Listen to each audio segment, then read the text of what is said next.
नमस्कार बच्चों, मैं doctor Sunita Kamal, SPC government college Ajmer, associate professor HOD in history department. देखिए बच्चों, आज का जो हम वीडियो बना रहे हैं वो आपके पिछले वीडियो के क्रम में ही चल रहा है। वो था सिंधु घाटी की सभ्यता, हड़प्पा सभ्यता के विषय में आपको बता रही थी कि ये सभ्यता जो है कितनी पुरानी सभ्यता है और इस सभ्यता को 1920-22 के पहले क्या माना जाता था। जब तक इसके अवशेष मिले नहीं थे, जब तक यही माना जाता था कि वैदिक सभ्यता ही सबसे अधिक प्राचीन सभ्यता है, और जब इसके अवशेष मिले तब ये मालूम पड़ा, मैंने आपको पिछली वीडियो में बता दिया था कि ये सभ्यता ही सबसे अधिक प्राचीन सभ्यता है। अब मैं पिछले वीडियो क्रम में ही मैं उसको आगे बढ़ाते हुए बताऊंगी आपको कि आपके महर्षि दयानंद सरस्वती विश्वविद्यालय की परीक्षा में जो अति लघुत्रात्मक और जो लघुत्रात्मक प्रश्न आते हैं वो किस प्रकार से आते हैं और वो कौन कौन से प्रश्न इस टॉपिक के विषय में हो सकते हैं। देखिए बच्चों, मैंने जो आपको बताया उसमें आगे के क्रम में मैं आपको ये बताने जा रही हूँ कि सिंधु घाटी सभ्यता में घोड़े के अवशेष कहाँ मिले हैं। नोट कीजिएगा, सिंधु घाटी सभ्यता में घोड़े के अवशेष कहाँ मिले हैं। अगर आपसे पूछा जाए तो आप बताएंगे सुरकोटदा जगह में घोड़े के अवशेष मिले हैं।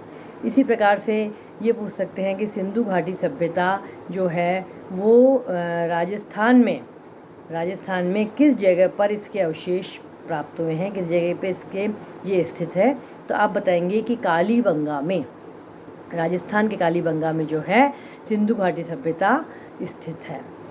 सिंधु घाटी के, अब हमने जब पिछले वीडियो में सामाजिक, राजनीतिक, धार्मिक, आर्थिक स्थिति देखी थी तब उसी से रिलेटेड है, आर्थिक स्थिति के से ही रिलेटेड है कि सिंधु घाटी सभ्यता जो थी वो उनके जो व्यवसाय होता था, उनका जो व्यवसाय था वो क्या था। तो उनका व्यवसाय था मुख्य व्यवसाय उनका व्यापार हुआ करता था। और हड़प्पा सभ्यता की सबसे पहले खोजकर्ता कौन थे? हड़प्पा सभ्यता के सबसे पहले खोजकर्ता थे दयाराम साहनी। और सिंधु सभ्यता का सर्वाधिक उपयुक्त नाम क्या था? सिंधु सभ्यता का सर्वाधिक उपयुक्त नाम था हड़प्पा सभ्यता। और हड़प्पा सभ्यता की सामाजिक पद्धति कैसी थी? उसकी सामाजिक पद्धति थी उचित समतावादी सामाजिक पद्धति हुआ करती थी। और हड़प्पा सभ्यता के संपूर्ण क्षेत्र का आकार कैसा था? उसके संपूर्ण क्षेत्र का आकार त्रिभुजाकार आकार हुआ करता था। और आप लोग देखिए कि सिंधु घाटी सभ्यता में जो सड़कें हुआ करती थी वो समकोण से कटी हुई हुआ करती थी, और इस प्रकार से उनका डायरेक्शन था कि हवा के आवागमन के साथ ही वहाँ पर सफाई हो जाया करती थी। अच्छा, हड़प्पा सभ्यता के अंतर्गत हल से जोते हुए खेत के जो साक्ष्य मिले हैं वो हमें मिले हैं कालीबंगा में, राजस्थान के कालीबंगा में इसके साक्ष्य मिले हैं। सिंधु सभ्यता में सबसे बड़ा स्नानागार जो था वो मोहनजोदड़ो में पाया गया था। कहाँ पर पाया गया था? मोहनजोदड़ो में स्नानागार पाया गया है। कालीबंगा का, अब आपसे पूछा ये भी जा सकता है कि कालीबंगा का अर्थ क्या होता है। बड़ा इम्पोर्टेंट प्रश्न है, आपके कॉम्पिटिटिव एग्ज़ाम में भी आ सकता है, और इसके अलावा आपके महर्षि दयानंद सरस्वती विश्वविद्यालय की परीक्षा में भी आ सकता है कि कालीबंगा का अर्थ क्या होता है। इसका अर्थ होता है काले रंग की चूड़ियाँ। याद रखिएगा, कालीबंगा का अर्थ होता है काले रंग की चूड़ियाँ। उसी प्रकार से ये पूछ सकते हैं कि सिंधु सभ्यता के घर किससे बनते थे? सिंधु सभ्यता के घर ईंटों से बनते थे। इसके अलावा ये भी पूछ सकते हैं कि उनकी जो ईंटें हुआ करती थी वो कैसे पकाई जाती थी। सिंधु सभ्यता में जो ईंटें होती थीं जिससे उनके मकान बनते थे उनको किस प्रकार से पकाते थे? उनको या तो विद्यार्थियों या तो उनको आग में पकाते थे, भट्टी में पकाते थे, और या उनको धूप में सुखा दिया करते थे। उससे भी वो अच्छे से पक जाती थी, उससे वो मकान बनाया करते थे। हड़प्पा वासी किस वस्तु के उत्पादन में सबसे पहले थे? हड़प्पा वासी कपास के उत्पादन में सबसे सर्वप्रथम, कपास के उत्पादन में क्या थे? वो सबसे पहले थे। कपास का उत्पादन जो था वहाँ पर बहुत अधिक हुआ करता था। अच्छा, अब है सिंधु सभ्यता का, मैंने आपको पहले भी बताया कि यहाँ पर व्यापार बहुत अधिक हुआ करता था। जब हमने आर्थिक क्षेत्र को देखा तो हम देखा व्यापार जो था बहुत अधिक हुआ करता था। तो व्यापार जो है उसके लिए बंदरगाह कौन सा होता था? उसके लिए बंदरगाह था गुजरात के लोथल में, वहाँ से व्यापार हुआ करता था। मोहनजोदड़ो का स्थानीय नाम क्या है? उसका स्थानीय नाम है मृतकों का टीला। मोहनजोदड़ो का स्थानीय नाम है मृतकों का टीला। अब जल प्रबंधन तो बड़ा ज़बरदस्त हुआ करता था सिंधु घाटी सभ्यता का। तो जल प्रबंधन प्रणाली कहाँ पर है? वो है धोलावीरा में।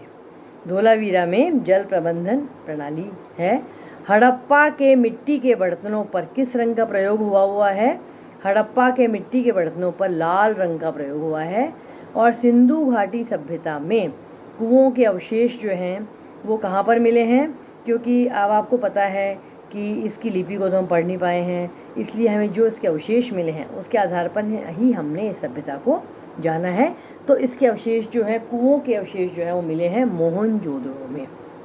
हड़प्पा ने मोहनजोदड़ो की पुरातात्विक खुदाई के प्रभारी कौन थे? आपसे पूछा जा सकता है कि इसके प्रभारी इंचार्ज कौन थे? वो थे सर जॉन मार्शल।